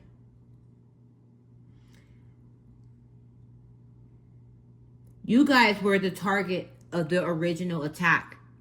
It wasn't Eve. The power men were taught to pursue was the consolation prize they were given when their real power, the power of receiving from source, was stolen from them. The devil robs you guys of receiving. Healing. This is why healing is so important. In order to heal, which is why, it's crazy, everything is aligned, first and second. The Eve has to be healed so that Adam can be healed. Okay? The Eve has to be healed so that Adam can be healed. What does that mean? The feminine aspect of you has to be healed for the masculine aspect of you to be healed. What does that mean? The mother wound has to be healed. So what does this mean? The mother wound has to be healed. So the father wound, before the father wound is healed. Okay? My bad, guys. My phone died. Anyways, so let's go deeper into that. So why? The feminine in every person must heal her trust in what she receives from source. Okay? Not from teachers, not from men, not from culture, but source directly. She must reclaim her role as receiver, and she must stop apologizing for receiving guidance. She must speak what she receives without distortion. She must trust her own clarity again. This is something that we have to heal. But in order to heal that, we have to heal. In order to heal that, because like I said, you can receive distorted messages. And I'm going to get into that too. But where did Eve mess up? It's by knowing your worth, knowing your value. Usually the things that are told to you are against that. But I'm going to get into that later in that mechanics too. So then once you heal that part, we go into the masculine part. The masculine in every person must heal his ability to trust what comes through the feminine. Not by ceding his discernment, not by being passive, but by engaging the feminine receiver. Instead of defending against her, he must learn to listen, to receive guidance, to be filled, to be strong enough for grace to arrive. Stop performing his way to God and start receiving God directly. I'm able to do this, teach this, because I healed that part. I had a wounded, I can sit here and talk about my mommy issues all the way, but that just teaches you what you have to heal. I received a lot of false guidance and stuff. I received stuff, but I received echoes of this original wound. I received things that weren't me. And I had to heal that and trust what God. So I would have people try to tell me who I am. Life try to show me who I am. But that voice was God. And I didn't trust that because the world was trying to tell me something else. So if God is telling me you're intelligent, you're smart, you're better than this. But I had people outside of me calling me dumb. I had people outside of me treating me like I'm worthless. It's hard to trust that voice. And then it's hard to move forward and build based on that voice. So when that voice is distorted from God and you have everything outside of you telling you something else, you'll believe the voices. And then you act according to those voices. And then you build according to those voices. You build against from God. Then you keep trying to prove those voices aren't valid. Rather than God telling you that you are abundant. I created you to be abundant. I created you to have everything. I created you to receive love. I created that because then you wouldn't build jobs or businesses that prove that. You wouldn't seek external validation. So when you heal those things and when you trust what you're receiving from source, then you can receive and build afterwards based on that guidance. And that was the attack. It was the attack on the masculine because he wanted to control what you built. He didn't want you to believe that you could be filled. He didn't want you to believe that you could receive. He didn't want you to believe that. He didn't want Adam to know his power. He didn't want Adam to receive from Eve. Damn, I'm over here. Keep going. Tell me to keep going. Together they restored the operation that was meant to multiply the image of God. But instead, he wanted them to multiply in lack. And I'm going to explain that to you too. Which is why God wanted to destroy Sodom and cut Sodom off. Because he didn't want that corruption to multiply. The collaboration produces what neither could produce alone. Yes, you are strong by yourself, but you are stronger together. And I'm not talking about when a person, I mean, when you heal the masculine and the feminine parts of you, then you step into the emperor and the empress within you. Then you can attract that partner outside of you. Yeah, I gotta pause it. I gotta take a break for a second. Give me a second. I'm like into this. I gotta finish this. I'm telling you, I could not give partial of this lesson. So God bless you if you're still here following me. 1 second. So now I broke you down. I broke down to you guys. I went all down the rabbit hole with what that original lie did, what the hidden war did. And I brought all of that in from literally the dialogue. I'm not even talking to you about the apple or what happened after she chewed the apple. This is what shows you how much is missing from teachings. All of that unraveling from simply the dialogue, from simply the state. But now I'm going to tell you why the original battle was to manipulate her state, go into her subconscious, get into her belief, so then she bit the apple, and what that original mistake did, and how that original mistake unraveled, that original mistake is what unraveled generations of lack. It wasn't chewing the apple. That is the illusion. It wasn't biting the apple. It was the agreement before the action took place after her subconscious, after he got into her subconscious and put lack so far deep into her until she believed it and then made a choice based on lack. And I have to teach you this because this is how you're going to navigate the terrain. This picture my kid drew. I'm going to leave it there. I'm not going to. My son is an artist. He's autistic. He just draws animals. It's amazing. It's amazing. Anyway, so now I'm going to bring this back full circle on the apple in the garden to Lot and consciousness.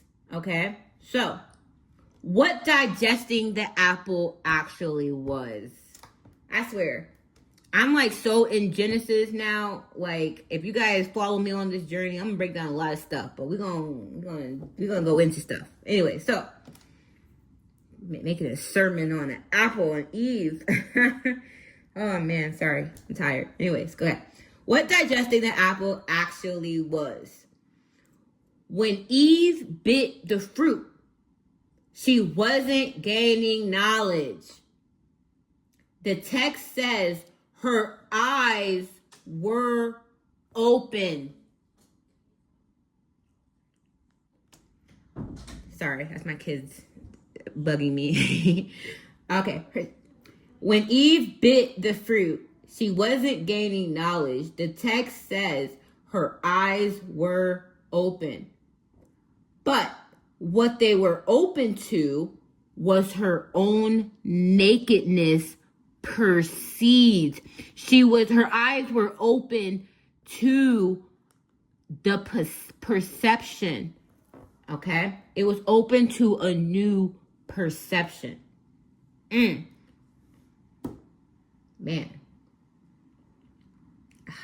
Okay. As vulnerability. So, let me go back to that. But what they were open to was her own nakedness perceived as vulnerability. Same body. Remember, same body, same condition, same garden. Different perception. Heaven and hell exist simultaneously. Remember that. Remember that. So, ask yourself, did the devil really want her to be in hell with him? Anyways, let's keep going. So, the Hebrew wordplay. The serpent is described as Aram, crafty and subtle. Now, I'm telling you, this just shows you that knowledge, people been hiding this intentionally. Because when you even see like the wordplay, you see that people know this stuff. So anyways, the humans are described, before the fall as Araman. I hope I'm saying that right. Araman. Naked, innocent. After the fall, they realize they are Aramam. Naked, vulnerable. Same word, different meanings. Before, nakedness was innocent. So they knew they were naked. They were just innocent too. They didn't care. Afterwards, naked as exposure. The state didn't change. Perception did. Attack the state first. The new perception is the new state. So when they bit the apple, what did they say in the Bible? Heaven is, you will have everlasting life. In hell, what do? You die. You lack. You die. You're suffering. So, what was really the apple? What did he really attack? He attacked their innocence. Their innocence. Lot's wife, let's go back to Lot's wife. Okay. So Lot's wife didn't actually change physically before crystallizing. Her attention split. The split was the change. Okay? Lot didn't become more corrupt after Sodom burned. The corruption was in him. The corruption became visible with Sodom around to absorb it. The maintenance cost isn't created when you stop performing. It's revealed when you stop. Consciousness creates the experience, not the other way around. Eden is the original case study. They didn't get expelled because they ate. They got expelled because they no longer perceived themselves as being there. He took their innocence. Why do you think Yeshua says to enter the gates of heaven, you have to go back to, I'm going to get that. It's all in front of you, guys. It's all in front of you. So who told you were naked? This is the most underread lines in the Bible. Who told you were naked? Now listen, it's all about wordplay. You guys are looking at the beautiful story. Who told you were naked?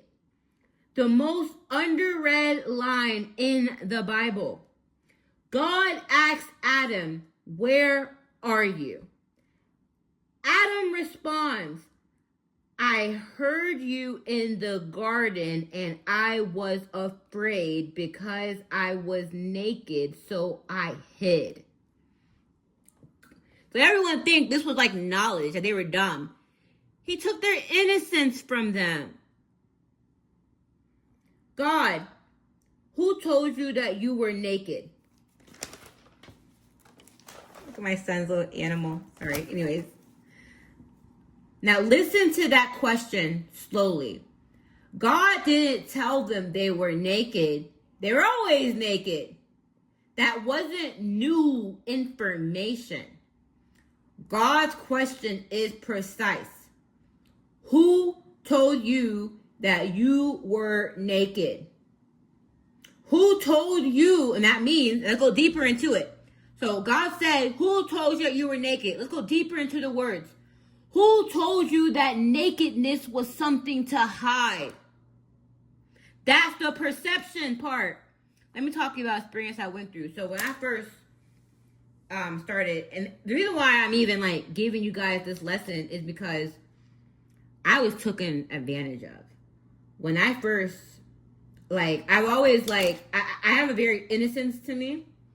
And when I first started seeing things in, like, with, like, a spiritual eye, I had, like, someone come into my life who's, like, a part of some cult or whatever. This person I used to work with. And he was, like, a spiritualist. I kind of mentioned him before. But what he did to me was try to, while I was just a baby and like waking up to like the truth about things, he got so deep into my subconscious and tried to like manipulate how I saw things. And I became someone who was afraid of myself, afraid of my gifts. I mean, I first like showed him this video of me wanting to be a spiritual teacher and help kids heal. And then he was just putting stuff into my head about how I'll be like attacked or things like that. And he tried to like go into my subconscious and change things, and I had to overcome him. So you know, I'm only able to teach you this stuff is because I went through people trying to harm me, like really harm me. And then he tried to like make me so afraid of myself and my gifts that I was crazy. He painted a whole narrative to other people to be afraid of me. And I had to overcome that stuff, you know?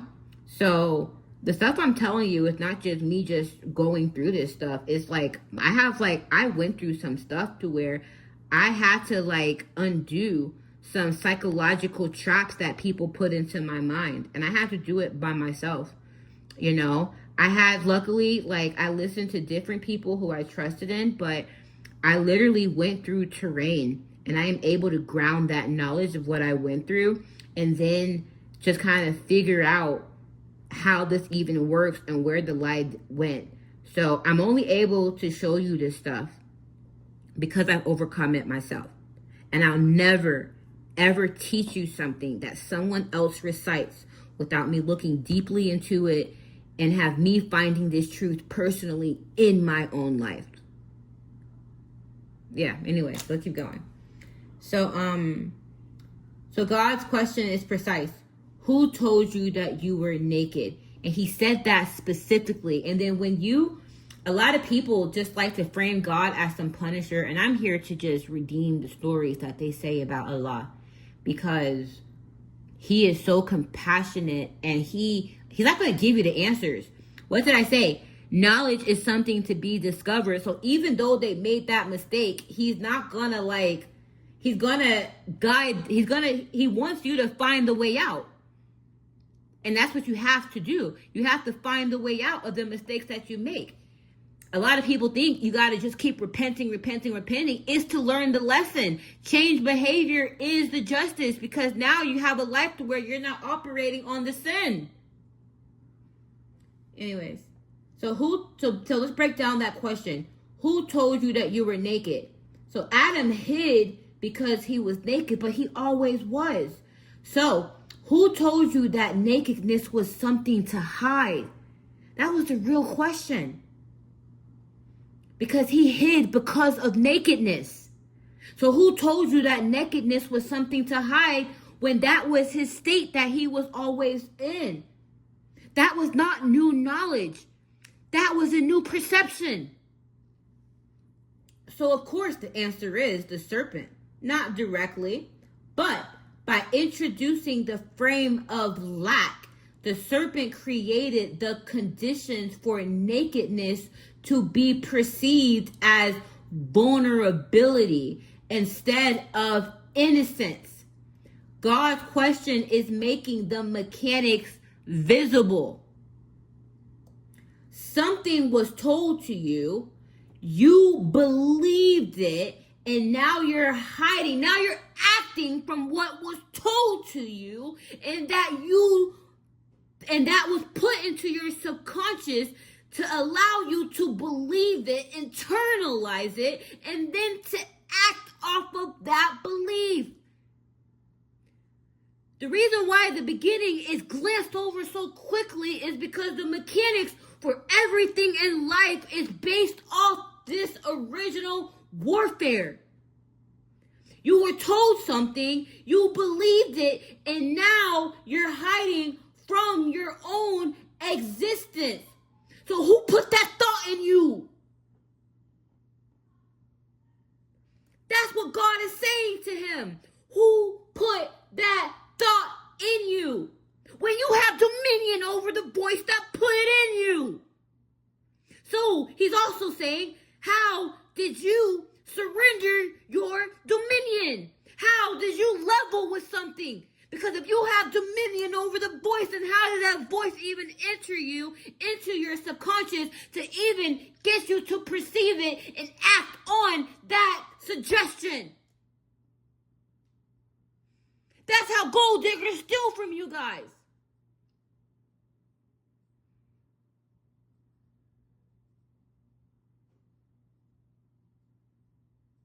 Something was told to you, you believed it, and now you're hiding from your own existence.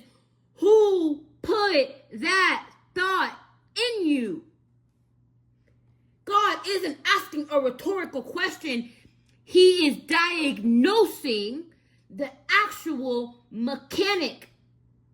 The serpent's voice became an internal voice because hell cannot be perceived unless it was internalized.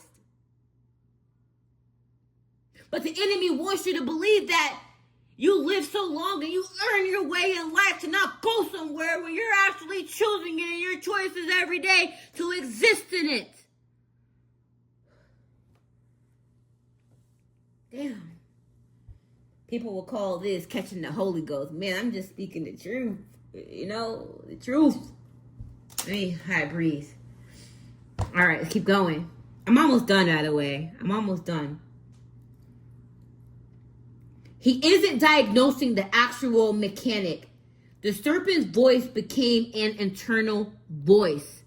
The premise of lack became Adam's own self-perception. He didn't sin and then hide. He believed and then he experienced shame, which made him hide. The hiding is the sin. The question, who told you that you were naked? You see how I'm not running with a story or a narrative. I am getting deep into what's in plain sight, the dialogue. The dialogue. Who told you that you were naked is one of the most powerful diagnostic questions in the scripture for any threshold work. Write that down even. Who told you you were naked? Who's told you means whose voice did you internalize? And I'm about to help break you free right now from anyone who told you you were naked. Let's keep going. Tell me to keep going. Whose voice did you internalize that's now speaking to you as your own? That is the doorway out. Remember that. That is your key. Who told you you were worthless? Who told you you lacked? Who told you you were dumb? Who told you that you couldn't be who you wanted to be? Who are telling you that you can't have who you want to have? Who's telling you you lack? Naming the inherited voice as inherited and not yours begins the release.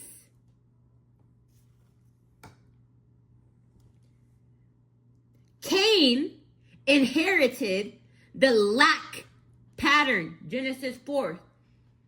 Both brothers bring sacrifices. And I'm about to tell you how God, in the beginning, these are the first 4 chapters, God gave us the whole key, literally, in the first 4 chapters to ending generational cycles.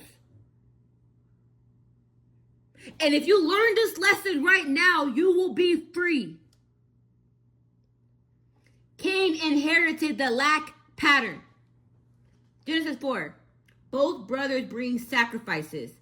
Abel's is accepted. Cain's is not. God doesn't say why in the text, but God comes to Cain and says this. If you do well, will you not be accepted? But if you do not do well, sin is crouching at the door. Its desire is for you, but you must rule over it. Abel gave something from the heart. He didn't try to prove. He didn't inherit the lack. But that lack curse was given to Cain. But if you do not do well, sin will be crouching at the door. Why? Because he feels like he has something to prove. So that lack is desiring him. It wants him to feed into it. But you must rule over it. God is telling him right then and there. The last phrase is the giveaway. You must rule over it. This is the same dominion language from Genesis 1. God keeps bringing him to the -1 so he can fix it in the present, so he can just move forward. The dominion that Adam and Eve forfeited by accepting the serpent's premise. God is offering Cain the chance to reclaim what his parents lost. He is the curse breaker. Cain is actually the blessing, not the curse. Because he was actually had the strength to beat it. He is saying, can you rule over this? You have the authority to choose. Why did I say when the smoke occurs? God let that situation happen. He lets it happen so you can choose differently. And then Cain would have healed the bloodline. That shows you how much grace that God still gave to Adam and Eve. He wanted them back. He wanted Cain to see.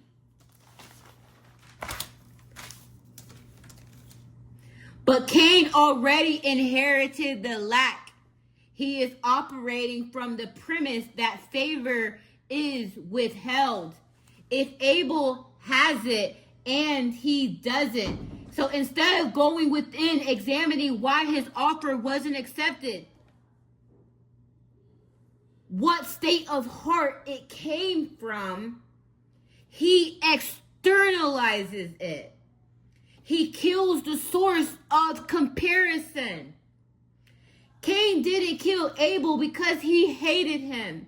He killed Abel because he inherited the scarcity logic that says my brother's blessing is my deficit. That's the lie of the serpent multiplying generationally. Eve's internalized lack becomes Cain's externalized violence. She brought hell inside her. Eve didn't get expelled from the garden. She brought hell inside her. And the garden, which is the state of consciousness, not a location, could no longer be perceived. He took a conversation from the negative one with Eve, a past conversation, into her present state to steal her dominion, to steal her state. And so that it could bring that into what she chose in the future. So he helped her manifest hell. So now she was in the same playing grounds with him. Now he could play. This is how the enemies can get you in hell, because you're on the same playing ground based on your state. You stay 10 steps ahead of your enemy when you don't play on the same playing ground. I don't play on the same playing ground as my enemies. So if you want to comfort me with lack, you can't comfort me. If you want to comfort me with deceptions, you can't comfort me. If you want to come to me with lies, you can't comfort me. If you want to trap me, you can't comfort me. If you want to comfort my children, you can't comfort me, because I broke the will that they will not inherit. You can't comfort me. I will always be 10 steps ahead of you, because I know who my God is.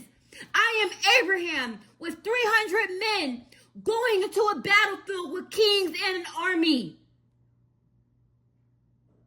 And I don't need a king to hand me wealth, because I will continuously meet the Melchizedek in my life. I will continuously be blessed with favor and with acknowledgement of who I already am. She brought hell inside her. So she is playing on the same battleground. But guess what? Guess what? There is always an escape within your choice and your knowing. But the reason why this lie has to be the first lie is because everything afterwards is anchored in this lie.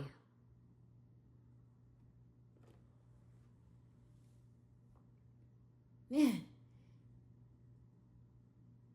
Eve didn't get expelled from the garden. She brought hell inside her. And the garden, which is a state of consciousness, not a location, could no longer be perceived. The expulsion was the consequence of the internal change, not divine punishment. We have a loving and a compassionate God who wants you to continuously return back to him. Lot. Let's go back to Lot. Lot had hell outside Sodom, brought it inside. He was rescued externally, but ended up in a cave because hell came with him, with his daughters. And then they birthed hell some more. That's the devil's plan. To keep reproducing hell state-minded people. Eve had heaven outside, Eden. Brought hell inside, lack. Was expelled externally because heaven couldn't be perceived anymore. Same mechanics, mirror directions. Internal state determines external experience every time. Let me drop the mic for you real quick. I want you to comment real quick, mic drop, or put a mic emoji, mic drop. It doesn't matter if God let them in or built 1,000 gardens. If it wasn't within her, she would just be the one standing at the gate. That's why all y'all waiting for the afterlife. Heaven and hell exist. They coexist. And they always have and they always will. You don't get sent to one or the other. You inhabit one or the other based on what you've internalized. Let me go back. Let me go to this. I had a note here. I'm sorry. All right. So now we can see the whole pattern. Lot had hell outside him and brought it inside. Until even the cave wasn't safe anymore. Eve had heaven outside of her. And why wasn't the hell? But why wasn't the cave safe? He brought hell inside the cave. His daughters took advantage of him. So where he ran, it was brought with him, and then he fathered enemies. Eve had heaven outside her and brought hell inside until even the garden wasn't perceivable anymore. Two stories, opposite circumstances, same mechanics. The states inside creates the experience outside. Before I told you not to look back like Lot's wife, that's God rescuing you. Keep walking. That's true. But that's only half of the teaching. Because if you keep walking and don't change your state, you just become like Lot, rescued every time, but still in hell. So that's why you have to become like Abraham. You have to rescue. You have to be the rescuer. And you have to self-rescue. So God is rescuing you with teaching you how to rescue yourself.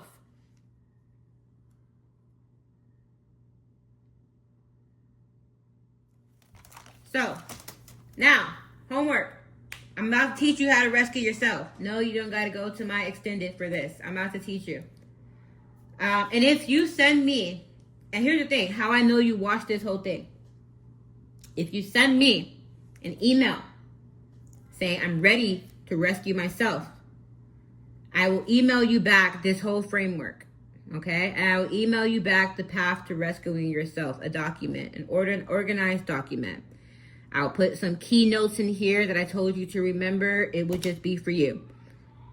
One day I might have that available for you guys, but if you want that, you would have to have listened to this whole thing, and you want that for yourself. Like I said, I'm here to just give you this.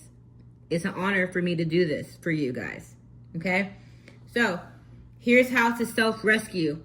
Recognition 1. Name the original lie. I just named the original lie in the book. You have to name the original lie in your life. The first move isn't to act. The first move is to see. So right now, what are we doing? We're seeing. Name what was installed. I lack something I need to acquire from outside of myself. Illusion of necessity.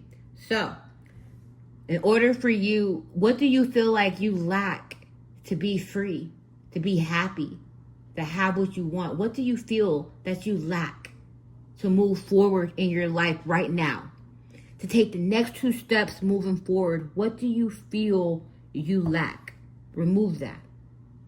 That sentence is the serpent's voice. When you say, I lack something I need to acquire from outside of myself, whatever you name, that sentence is the serpent's voice. It is not your own. The moment you recognize it as installed and not native, it begins to loosen. So the moment you recognize that that's not true, that's not your voice, that's not coming from you, the grip loosens. You cannot release what you haven't named yet. The key to an illusion, to getting through smoke or an illusion, is to see the illusion. If people do spell work on you or anything like that, the key is to name it, to see it. Recognition 2. Stop signing the contract. Manipulation only works in the past and the future. So the devil can only manipulate the past. Why? By misquoting God. And then the future by saying what she would be if she did something in the present. Okay? They can only manipulate you in the past or the future in regret or fear. Okay? The present is sovereign territory. The enemy can only get you to sign contracts, agree to the lack, agree to the deception. Agreement is the contract because you choose from that agreement when you're not actually here. So the enemy can only get you to sign contracts when you're not actually here, when you're not actually being sovereign. It could only get Eve to sign a contract when she started negotiating out of her dominion, when she stepped out of her dominion, when she stepped out of her birthright. So the practice is return to zero, the present.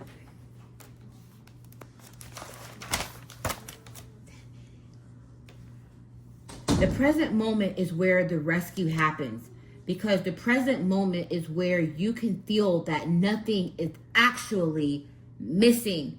Eve, the serpent used, did he say, past, you will be future. But in that present, guess what she had? She had the knowing of what not to eat. Not that she lacked anything. She had dominion over the whole world and a future to just keep creating and learning. She lacked nothing. She had Adam. She had her innocence. She had everything. Recognition 3. Heal the receiver first. The mother wound, the corrupted blueprint has to heal first. Before you can build, you have to know what you're receiving. Okay? Because, like I told you before, I used to build businesses based on what I received, what I was taught, what I was told as a child. That wasn't God.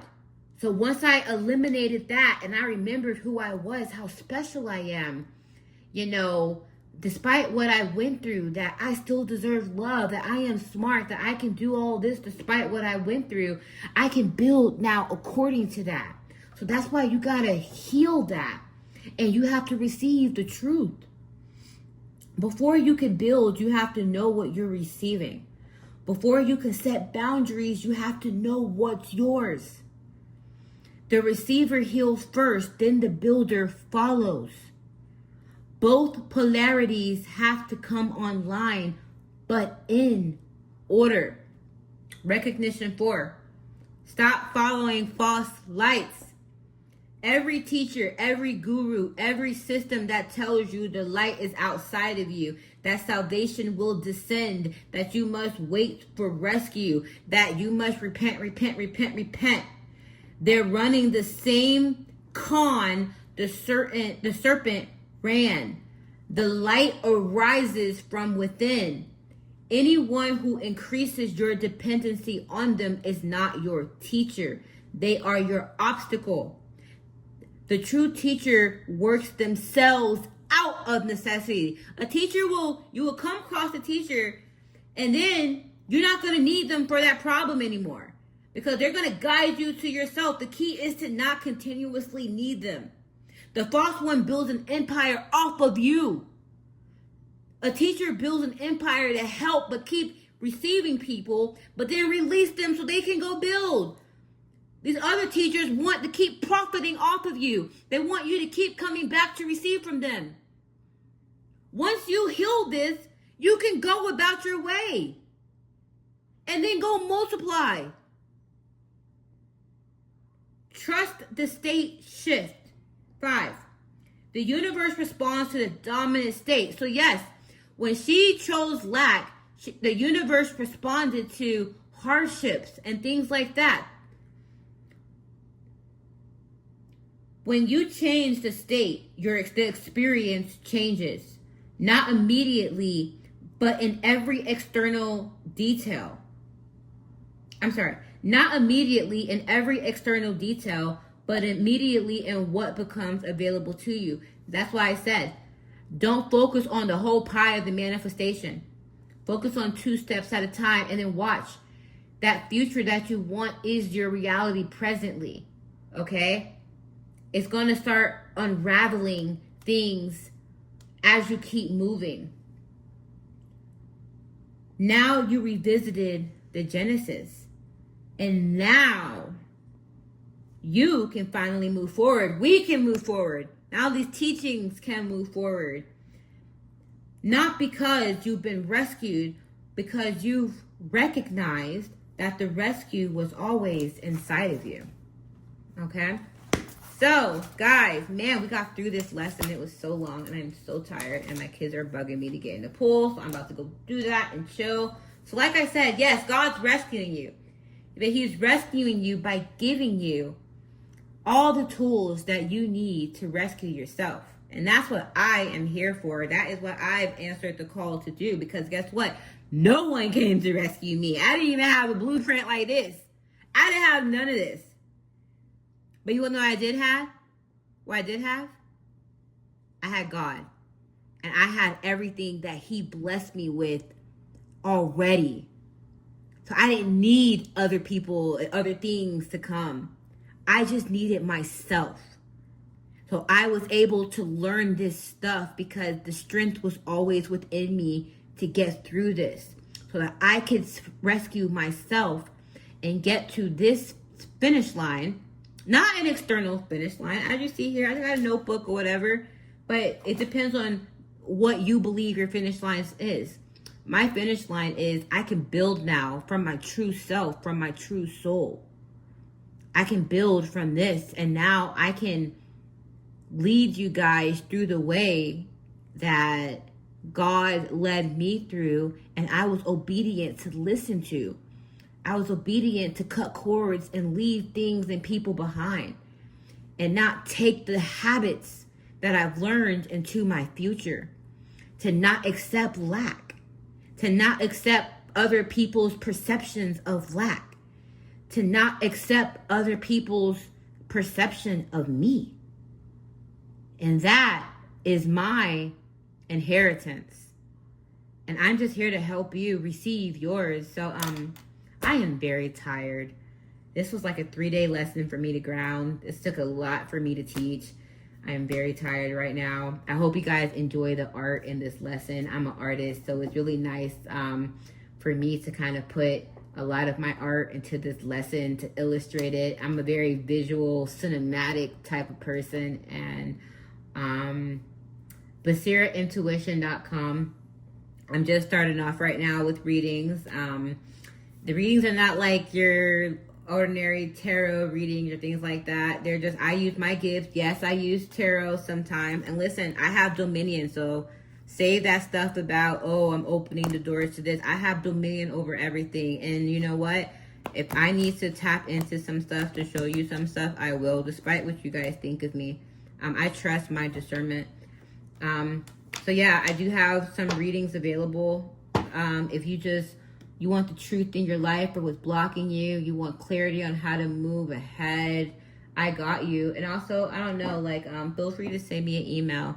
If you do join my Discord, not my Patreon, you can be a part of my Discord community that I am building.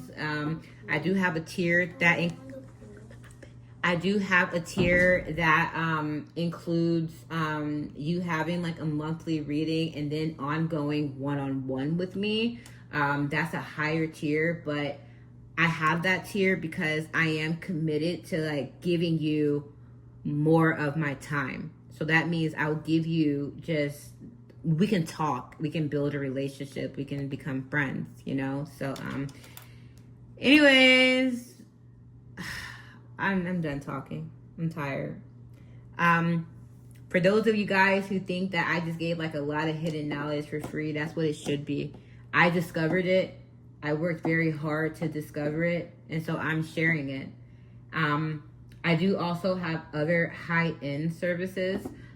You have to email me directly for that company name and website. I don't give that. So if you have an actual like problem or terrain, you actually want me to get in the gutter and help navigate through it with you, I do have like higher end retained services that you can purchase with me, but you'll have to like email me for that. Or if you're a part of my higher tier, you will automatically have like access to that company. It's a referral based company only. I won't do it for everyone. It's for high stakes problems that I like to solve. And other than that, God bless you. I'm tired. Bye.